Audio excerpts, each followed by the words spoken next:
Одной из самых печальных страниц биографии султана Сулеймана это казнь своего собственного сына Мустафы. В чем же причина такого решения султана? Что такое мог сделать Шахзаде Мустафа, чтобы заслужить смертельный приговор от своего отца?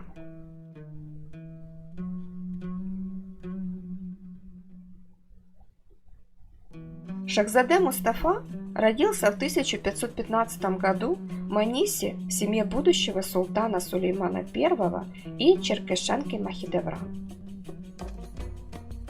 Мустафа не был старшим сыном. К тому времени у Сулеймана уже было двое сыновей – Махмуд и Мурат. Через год от оспы умирают старшие сыновья султана, и Шахзаде Мустафа становится единственным наследником престола. Но ненадолго. В 1521 году у другой фаворитки султана Сулеймана Хюррем Султан рождается сын Шахзаде Мехмед. Впоследствии Хюррем рожает султану еще троих сыновей.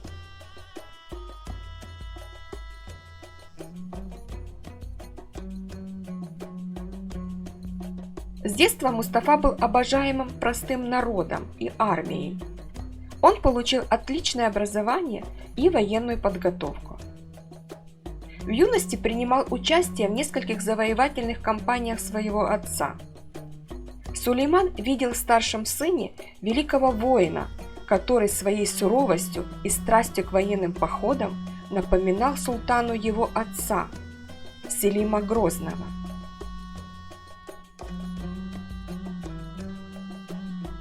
Согласно османской традиции, все шахзаде должны были проходить обучение управлению страной, занимая пост санджакбея в одной из провинций.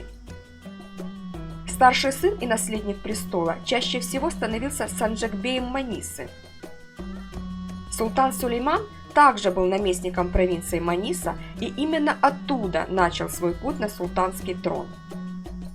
Мустафа в 18 лет в 1533 году отбыл в Манису вместе с матерью после торжественной церемонии. За время правления в Манисе Мустафа завоевал хорошую репутацию. Чтобы укрепить свои позиции, он даже оказывал янычарам материальную поддержку. Со временем он стал приглашать в свой дворец заграничных послов, чтобы наладить международные связи. Один из венецианских дипломатов в 1540 году так описывал двор Шахзаде в Манисе и роль при дворе его матери. Этот изумительный и блестящий двор был не меньше, чем двор его отца, и мать его, которая была с ним, наставляла, как добиться любви народа.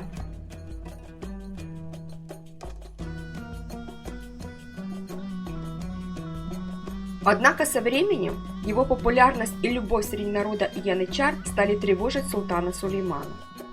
В 1541 году из-за переговоров Шахзаде Мустафы с австрийским послом Сулейман окончательно отдалил от себя сына и перевел его на пост санджакбея Амасии, посадив в Манисе старшего сына Хюррем Шахзаде Мехмеда. Через 3 года Шахзаде Мехмед умирает, и Мустафа рассчитывал, что вернется в Манису. Однако султан отправил туда другого сына Хюррем, Шахзаде Селима. Еще один сын Хюррем, Шахзаде Баязид, был отправлен в Кютахью. По законам тех времен султаном становился не старший сын, а самый влиятельный среди них. Амасия находилась дальше от столицы, чем Маниса и Кютахья, и шансы Мустафы занять трон в случае смерти отца были меньше, чем у братьев. Мустафе бы пришлось в случае смерти отца преодолеть большое расстояние до Стамбула, чтобы успеть стать новым султаном. В ситуации, когда из 3 претендентов на престол двое были сыновьями Хюррем Султан, жизни Мустафы угрожала опасность. В 1553 году итальянский дипломат Андреа Наваджеро писал так: «Мать Мустафы прикладывает много усилий, чтобы избежать отравления ее сына, и он имеет безграничное уважение и благовение перед ней». О самом Мустафе Андреа Наваджеро отзывался так: Невозможно описать, настолько он любим и так же желанен, как наследник престола.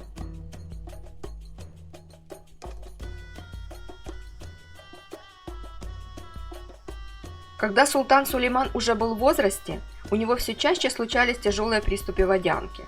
Он падал в обморок прямо на военных совещаниях. Из-за этого среди войска пошли слухи, что их правитель уже не может должным образом исполнять свои обязанности. Военным нужен был полный сил правитель, поскольку войны их главный доход. Шахзаде Мустафа занял довольно опасную позицию. При поддержке янычар он стал проявлять независимость. Так многие послы, посещавшие Османскую империю, стали первым делом приезжать к Санджак Мустафе, а уж после к действующему султану. Это говорило о том, что многие уже воспринимали Мустафу как истинное правящее лицо в государстве. И хотя некоторые историки и сейчас считают, что Мустафу оговорили и казнили безвинно, есть факты, подтверждающие, что Шахзаде Мустафа действительно всячески показывал свои притязания на престол. Будучи лишь принцем, он отрастил бороду, хотя мог это делать только султан.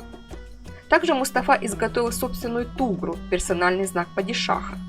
Сохранились и письма Мустафы к Фергу Сулеймана сефевидскому шаху, на которых видна его личная печать.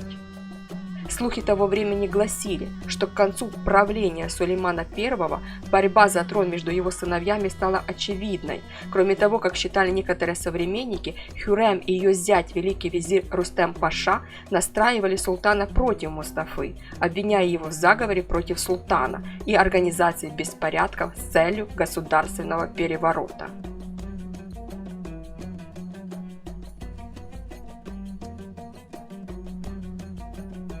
В 1553 году в ходе войны против персов Рустем Паша предложил Мустафе вступить в армию отца и в то же время предупредил самого Сулеймана о том, что Мустафа идет к нему для того, чтобы убить его. Учитывая все факты, описанные мной выше, и поступки Мустафы ранее, Сулейман поверил, что его жизнь угрожает опасность, и принял решение казнить своего сына. До самого конца жизни сына Махидевран Султан старалась оградить его от политических врагов. Она создала и поддерживала обширную сеть информаторов для этой цели. Венецианский посол Тревизано в 1554 году писал, что в день казни Мустафы Махидевран послала ему записку с предупреждением, что отец хочет его убить, но Мустафа проигнорировал предостережение матери. Когда Мустафа вошел в шатер отца, чтобы встретиться с ним, охрана Сулеймана окружила султанский шатер, чтобы опальный престолонаследник не сумел спастись. Часто палачи до последних минут не знали, чью именно жизнь им придется забрать. Так было и в случае с казнью Мустафы. Когда они увидели, что в шатер входит сын правителя, то упали в растерянность от того, что им придется казнить наследника престола. Но высочайшая воля повелителя должна быть выполнена. В итоге, в ходе схватки с немыми палачами, Мустафа был убит. На момент смерти Мустафе было 38 лет. Через 7 дней казнили 7-летнего сына Мустафы Мехмеда. Султан Сулейман принял такое жестокое решение, так как осознавал, что у Мустафы, горячо любимым народом и янычарами, даже после казни остались сторонники, которые могли впоследствии стать армией возмездия, возглавляемой его внуком Мехмедом. Говорят, что Сулейман долго плакал над телом любимого сына и над своей судьбой отца, которому было предначертано убить собственного ребенка.